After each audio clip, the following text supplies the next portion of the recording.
Great. Well, welcome so much to our information session on middle childhood here at Bowling Green State University. We are so excited to have you here with us this evening. This is such a great platform for us to be able to connect in creative ways with students that are considering Bowling Green State University.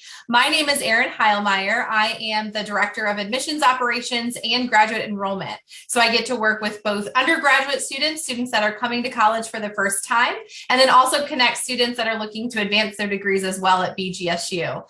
I'm here today to really help with any questions that come up in the chat that are admissions related. But honestly, at this point, I'm going to turn it over to the experts to get started so you can learn more about this amazing program at Bowling Green. And feel free to engage with us in the chat. We've got lots of great people here to help answer your questions. Thanks. I'll just introduce myself really quickly. My name is Claire Hoover. I'm the academic recruiter for the College of Education and Human Development. So you've probably received some emails from me, and if you haven't, you will, because you're attending this info session, and I will be sending you a follow-up email either tomorrow or the next day with some general information, but also including a link to this because it's being recorded. But without further ado, I'm gonna hand it on over to Dr. Gallagher. Hi, everyone. I'm Dr. Gallagher. I am the Assistant Middle Childhood Coordinator, and I'd like to also have Dr. Breyer introduce himself. Yeah, I am Dr. Breyer. I am the coordinator of the AYA program and also MCE. So I cross over between the two programs.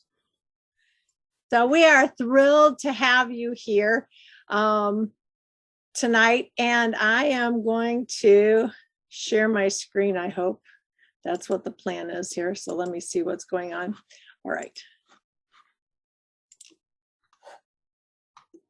And, whoops, where'd we go? All right. So, okay, because you totally move my screens now. So what can you see right now? Can you see the preview or can you see, let me swap displays here. Now, Dr. Breyer, what do you see right now? It was right the first time. It was right the first time? Oh, of course. My people are on a different screen, so I don't know. So anyway, this is the middle childhood education session. And as I said, I'm Deb Gallagher. I have been teaching for 43 years, and I've been at Bowling Green basically since 2001, primarily in middle childhood education. Before that, I taught in the Genoa School District for quite a few years as mostly a 5th and 6th grade teacher. I did teach special ed for a while and 2nd grade for a while, but the majority of my time has been at the middle school level. And why do you suppose that is? Well, that's because the magic is in the middle, just like an Oreo cookie. The best part of an Oreo cookie is the middle. And that's how I feel about middle childhood education as well. The students are awesome. The curriculum is awesome. And I just love middle childhood education. So what is middle childhood education? Middle childhood education in Ohio is for grades 4 through 9. And for middle childhood, you will choose 2 concentration areas, 2 content areas, 2 subject areas. And that's a little different from AYA because they choose 1 area. So middle childhood, you'll choose 2 concentration areas, math and science, social studies and language arts. Those are kind of 2 typical ones we see a lot, but we see every combination. Sometimes it's math and social studies, or science and language arts, or math and language arts, or social studies and science. And typically people choose their 2 content areas by courses that they liked the best when they were in school. And so you'll choose 2 content areas. Grades 4 through 9 means that you can teach those 2 content areas in grades 4 through 9. So you may be in a middle school setting. You may be in a high school in 9th grade. You may be in an elementary school in 4th grade. But your license is good for those 2 content areas for grades 4 through 9. And we'll talk a little bit more about the other concentration areas later on. So this allows you to teach grades 4 through 9, your 2 concentration areas. So what courses will you take? What do you do? What kinds of things do you take to be a middle childhood education major? Well, you'll start taking education classes your very first year here. During your freshman year, you will take an intro to ed class, and then you will take an intro to your content area classes. You'll take concentration classes starting your freshman year. So let's just say your math and science. So probably your first semester, you're going to take a math class and a science class. And then each semester after that, you'll take 1 or 2 math or science classes or whatever other concentration areas you have. And then during your professional year, we call it's kind of your senior year, but your year is based on how many credits you have. So your 4th year, typically, we call the professional year. And during that time, you will be in a methods class and student teaching. And typically those are all education classes. So that's kind of what your schedule looks like. You have a combination of content classes, education classes, and then we have something called BG perspective classes. These are like your arts and humanities and things like that. Everyone is required to take a number of those. So that's kind of what your schedule looks like. The middle childhood program originally was a 4.5-year program. So typically it would take people 4.5 years to get through. Today, most people come in with a number of credits. And so most people are able to finish the program in 4 years. And that's what our goal kind of is, to make sure everybody finishes in about 4 years. So the other unique thing about BGSU, not just our middle childhood program, but all of our programs, is we have an extensive amount of field experience. So every single year of your college experience, you will be in a school or some other education setting. So many of your education classes will have a field experience. You'll go into the schools. You'll start by just kind of getting to see what a teacher does. We're all familiar with teaching, being somebody standing in front of you and teaching you. And so a lot of times people think that's what a teacher is, but they don't see behind the scenes and see all of the other things that teachers do. So in these first couple years, you're going to really be able to see what does a teacher do? Who are these students I'm going to be working with? And how do I go about this teaching? So many of your classes will have a field experience with them, and you're going to have field experiences in a variety of grade levels and a variety of content areas. So hopefully within those 4 years, and definitely your professional year, you'll be in both of your concentration areas and hopefully at several different grade levels. So you can kind of get a sense of what it's like to teach 4th grade, what it's like to teach 8th grade. They're very different. So this is just an example of what it might look like for a math major. So if your concentration is math, you would be taking 6 math classes plus Math 2150 as a general education course that you take. And that would give you the 20 to 24 hours for your content area. In middle childhood, you'll have 21 to 25 content hours for each of your concentration areas. So that's where those content classes come in. And then you'll have your general education classes, and you'll have a check sheet that shows you all of those things. But this tells you, kind of gives you an idea of what that looks like. I am going to switch my screens here because I just want to give you a brief view of, okay, so I don't know if you can see this one or not. Okay, so you should be able to see something that looks like a check sheet. Can you see that? Yes. Yes, okay. So every student coming into BG will have this check sheet, and it gives you a list of all of the classes. These are all of the education blocks that you will be in each semester. It also tells you these are the classes you need to take for your Bowling Green requirements. This is your methods block and your student teaching. The next page for middle childhood gives you all of your content areas. So if you're science and math, these are the courses you'll take. Social studies, language arts. So you can see there are a number of courses that you will prepare you to teach in those content areas. And then this just gives you the requirements. So everybody will be able to kind of see exactly what classes are expected of them throughout. So I've talked a little bit too much already. So instead of me talking anymore about our program, what I would like to do is I'd like to introduce Rylan Parcell and Madison Alt. And you're going to hear from them a couple times tonight. Okay, so can you see my PowerPoint again? Yes, okay. And so the first time they're going to talk to you is just as middle childhood students. So what can they tell you about this middle childhood program? And then later on, we're going to be talking about our student organization that is specific for middle childhood. And again, they'll talk to you about that. So Rylan and Madison, if you would like to share some of your thoughts about what middle childhood is, that would be great. I'll go first. So like she said, I'm Rylan. My concentrations are math and science, and I'm a third year at BG.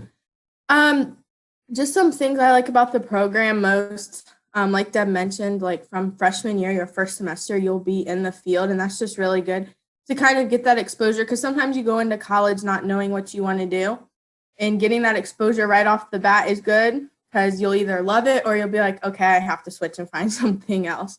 So that's important. And just all of the classes and teachers, people say, and that's kind of cheesy, people say like BG feels like home, and that really is. Like I connect with a lot of my professors on like a more personal level, and they're just there, compared to like bigger universities where that's something that's harder to do. Something else about the program that I really like is that since you start off at that level as a freshman, if you decide that, oh, I don't like the social studies classes that I'm taking, social studies isn't for me with middle childhood, you can switch. And so you kind of get that feel of what you know, what you for sure want to know. So I'm language arts and social studies, and I'm also a third year. So I'm almost done with all of my social studies classes. I have one more econ class and one more language arts class, and then I'm done with all of those good contents. And so I'm just pretty sure, I'm like 100% sure that those are the two contents that I want to do. I've been sure of it.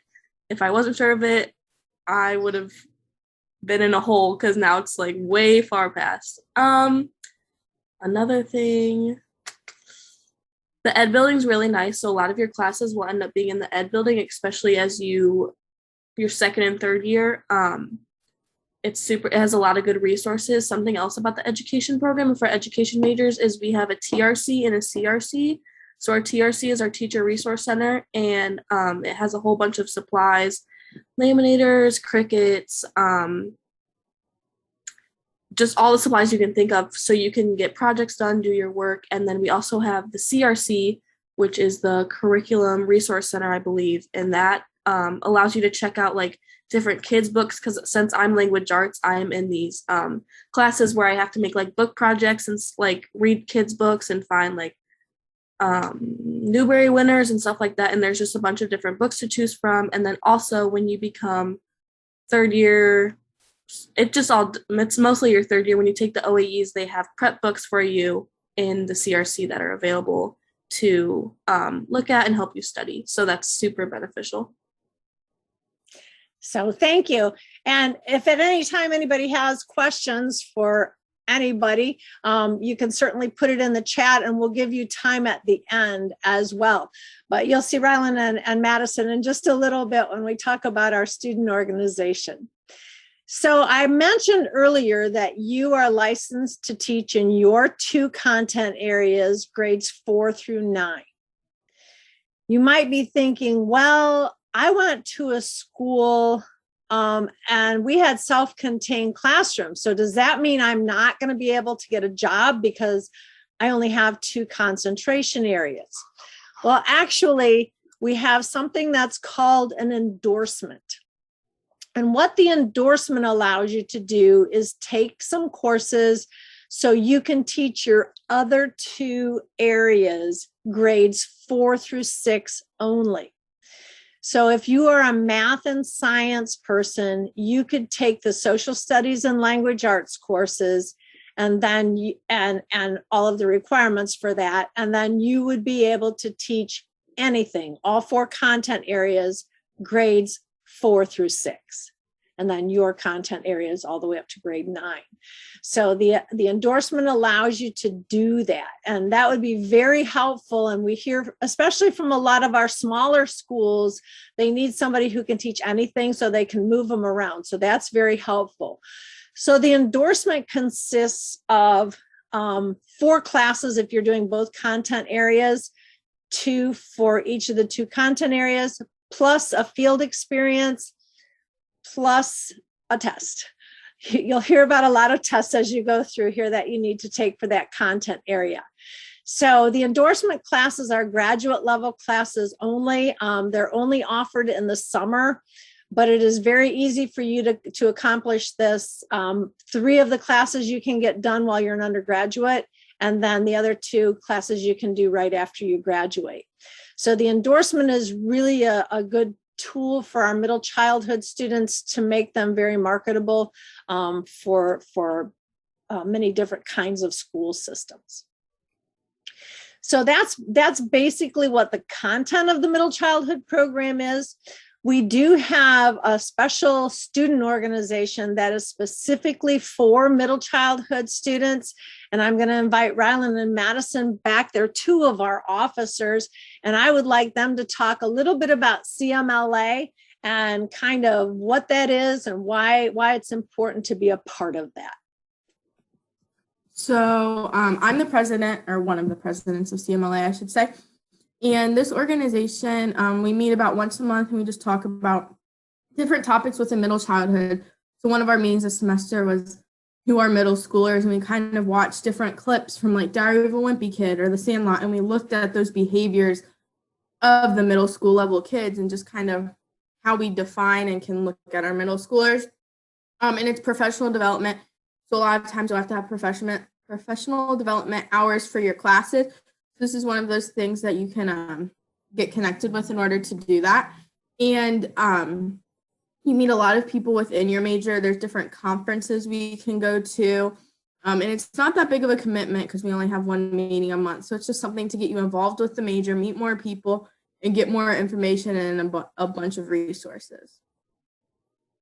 The one thing I always point out when I explain CMLA is, Rylan mentioned it, but the connection you make, you'll have the same people in your classes throughout the 4 years. Your freshman year, obviously, it's kind of a bigger pool because it's just your intro to ed. People are kind of figuring out things, but I've had the same people in my classes. Me and Rylan met on the first day of our bio lab. I'm not even a science major, and we just happen to sit next to each other, and we hang out all the time. So I'm the historian, by the way. I will put our Instagram in the chat so you can kind of check it out and kind of see the things we do. So I run that account, but yes, making those connections is so helpful, and it really it makes your experience a lot better because all the friends you meet, and then you go to the same things all the time, and they also motivate you to go to things like CMLA, or there's different, there's like the ECHO, it's a learning community. I'm not a part of it, so I don't really know much about it, but even if you change your major to AYA or whatever you decide to do, there's different organizations for that as well. Right. And unfortunately, this year, because of COVID and a lot of things going on, our students weren't able to participate in the Ohio Middle Level Association. But that's another great place that our students will go to that conference to network with teachers, principals, see what other schools are like and what's going on in other schools. So it really is a great way to network and get to know other people. The education community, even though we have like 600 school districts in Ohio, it's still a very tight community. So we all are pretty familiar with each other.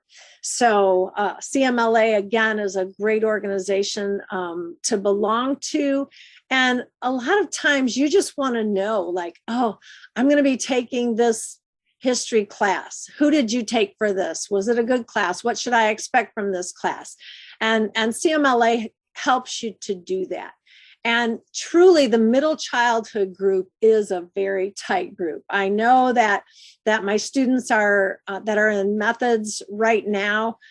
I'm pretty sure all of them are on some kind of a group chat. So if there are assignments in classes or anything like that, they're chatting back and forth, and then one person will email me, and then we'll get that information to everybody because they're in their group chats and they do become a very close cohort. So thank you very much for sharing that with CMLA. So do you have any questions? This would be a great time, and I'm going to stop sharing my screen right now. So do you have any questions for anybody here? You can put it in the chat, or if you want to unmute yourself, you can just ask the question if that's easier as well. But I did actually have a question, and this might be good for the students. Yeah, Jay, ask your question, ask away. Do you want to unmute yourself? I saw or you can type it in. I'll ask my question, then get your question, then chat. So you had mentioned CMLA. I usually recommend at least joining 2 student organizations, one for your major, I think CMLA, perfect. And then one that's just kind of for fun or something that can also complement your major. So what other student organizations are the 2 of you involved in that you might recommend to other students? I know I'm involved in a sorority, Kappa Delta Pi. It's actually an educational sorority.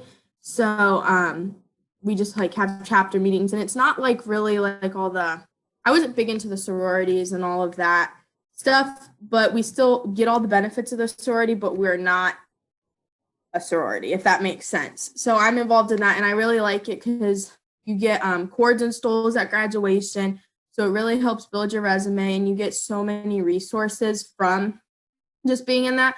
Because once you become like a national member, you're like subscribed to their national thing, and you get like every day I'm getting emails like, here's this, and it's just great to like have those resources in your back pocket.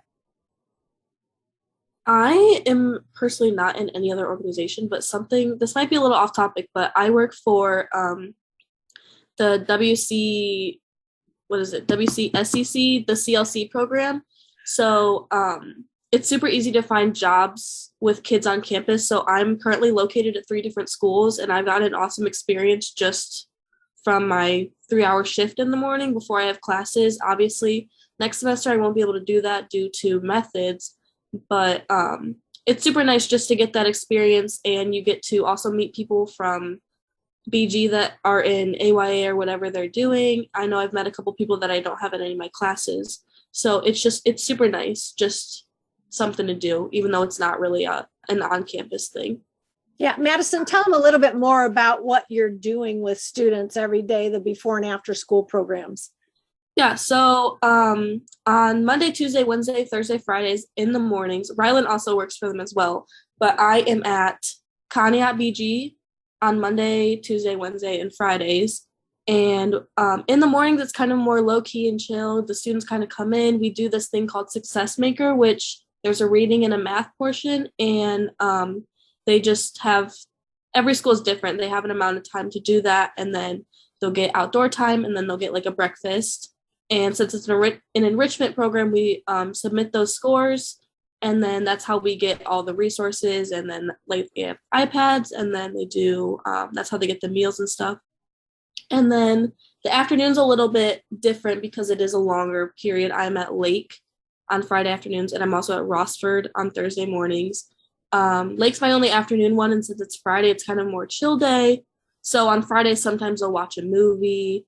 Like for the holidays, like I'm sure for Thanksgiving, they'll do a movie thing, but they will do the same kind of routine, Success Maker, but then also they have these discovery zones. So like this week, I think it's Magnificent Men or something. Marvelous Men, something like that. So they're learning about like George Washington, Albert Einstein, just men that have created something, just anything. And then they've done like other just like they did like space, and they've done like last week they did like the 60s, just like a little fun something, and they'll do like an activity. So we did superheroes last week, and we made like superhero masks with them, just a little fun activity for them. So it's just a before and after school program for them to go to. Nice. I would add here, when you talk about organizations for students, put in a little bit of a plug here also for, we have two content specific student organizations as well. One of them is the BGCTM, which is the Bowling Green Council of Teachers of Mathematics. It's an organization of people who are interested in teaching math, whether they're in special ed, early childhood, middle childhood, or AYA, with a particular interest in mathematics. And so it cuts across the grades, it cuts across, but it's all about math. And that organization is actually affiliated with the state council, the Ohio Council of Teachers of Math, and the National Council of Teachers of Math. And a trivia point here is that BGSU's BGCTM organization is the largest student affiliate of the national group in the country. There are more students that belong to that organization than any other university in the country. It's a very active group. So if you're interested in math teaching, it's an opportunity for you to connect with other people across grade levels that are interested in that. We also have a science group, the BGSEC, Bowling Green Science Education Council. And that group is also content specific to science teachers.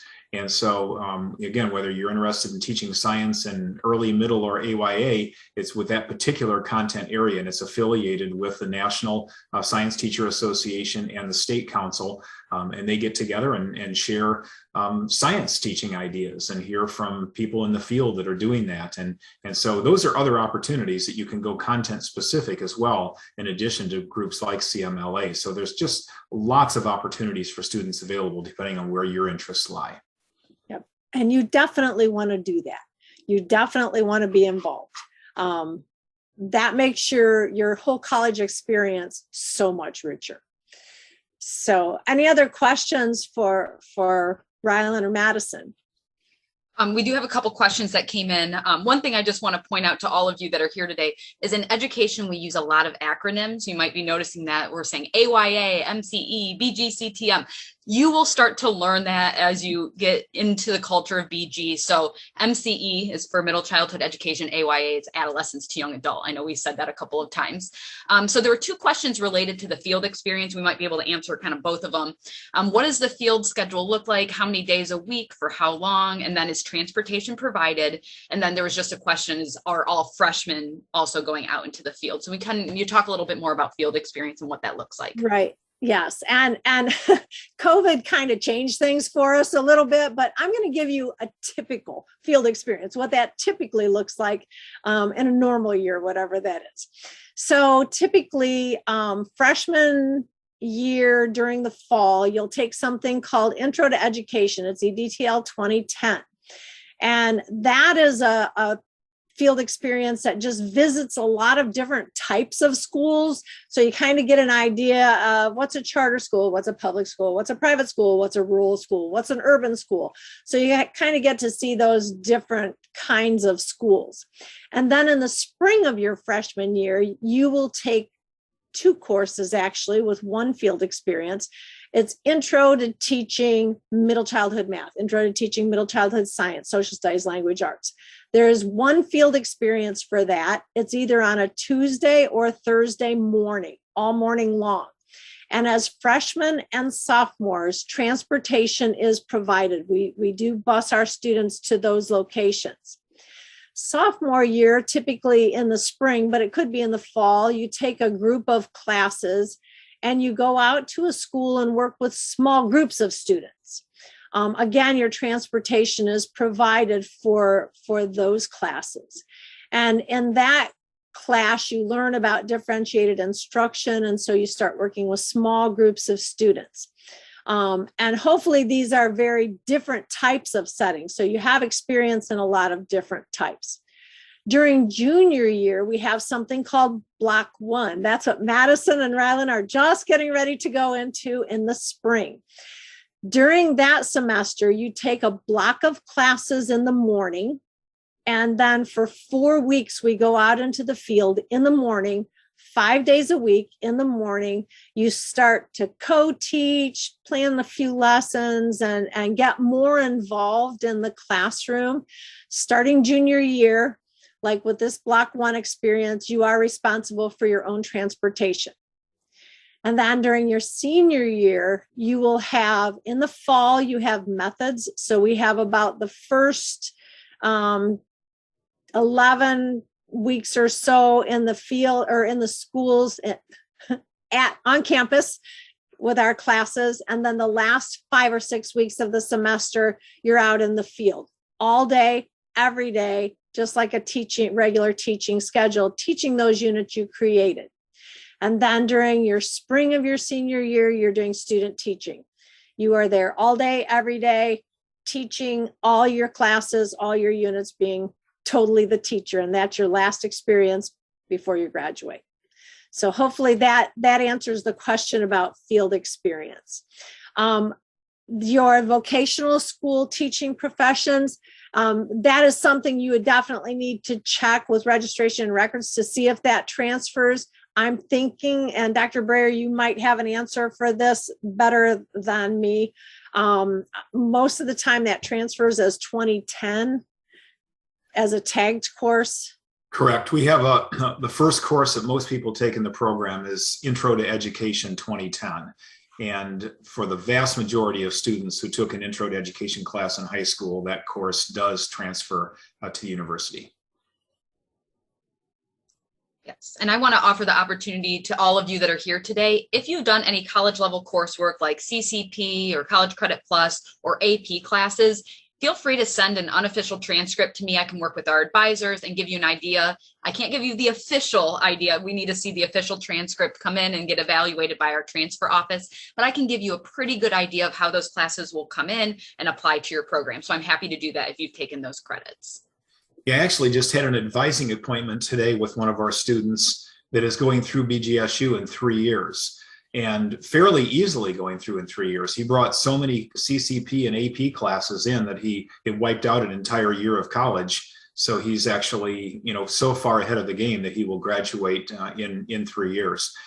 In response to Jay's question, yes, as Claire is saying, if it comes in, you don't have to take it. And one of the things that is important to know is that you get credit for the class. So sometimes people ask, does it mean I just skip the class or do I actually get credit for it? And it will come through on your transcript. It'll show up as a TR, which means it transferred in, and it's a 3-hour course on our campus. And you get those 3 hours toward graduation. That's one less class you have to take in college.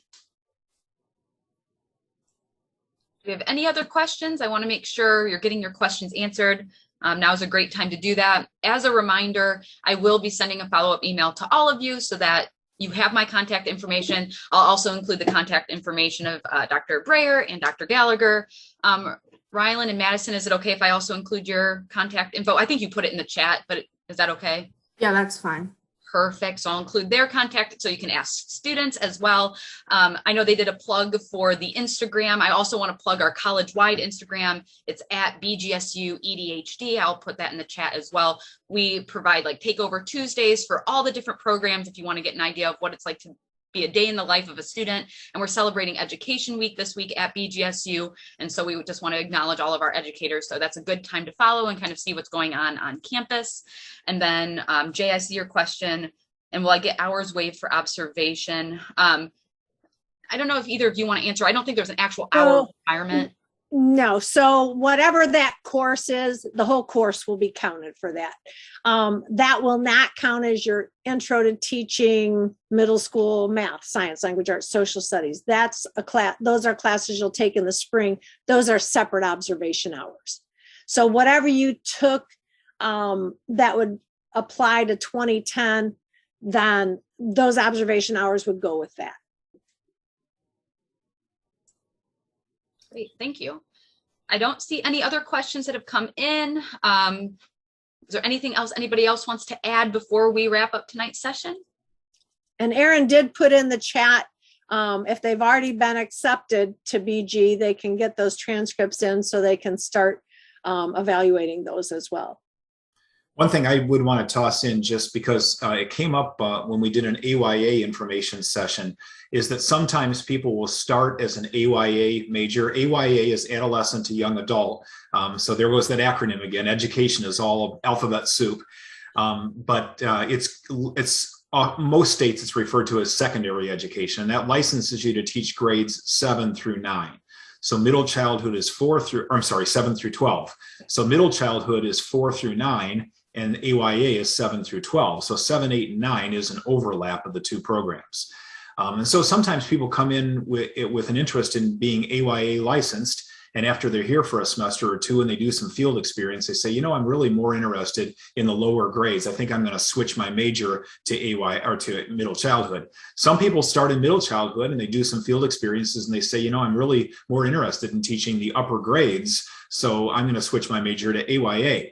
You can go fluidly back and forth between the programs, at least in the first year or so, because classes like the Intro to Teaching 2010, Intro to Teaching Your Content Area, some of the basic classes that you take, like a calculus course or a science class or whatever, those classes are going to transfer back and forth between programs. And so it's not unusual at all for somebody to start in one program and change their mind. Sometimes students start in one of those programs and decide to go into early childhood or special education. And that's okay too. We want you to discern whatever is where your passion is, so that you're teaching that grade level that you're most interested in and the content you're most interested in. So just be aware that you can declare your major when you come in, but you can always change it from one to another if you feel the need to do that. Great, thank you. And it looks like Erin's put some links in the chat, so make sure that you're looking at that if you still need to apply. If you're interested in coming for a campus visit to explore campus, we do have our next preview day on December 4th, and we'll be offering some education building tours. So if you want to see the space, and we'll be showing some of the kind of cool demonstrations that we have. We have a really great product called Immersion. So I'm not going to share too much because you can come for education days, or on December's preview day, you can see what that looks like. Other than that, I think we can wrap up for tonight. We want to thank you all for being here today to learn more about the Middle Childhood Education Program. Again, you'll be getting an email from me in the next day or two. And then if you have any other questions, feel free to follow up with me at any time. And have a great night. Thank you. And thank you to the people that presented today. Thank you. Bye. Thank you. Bye-bye, everyone. Bye.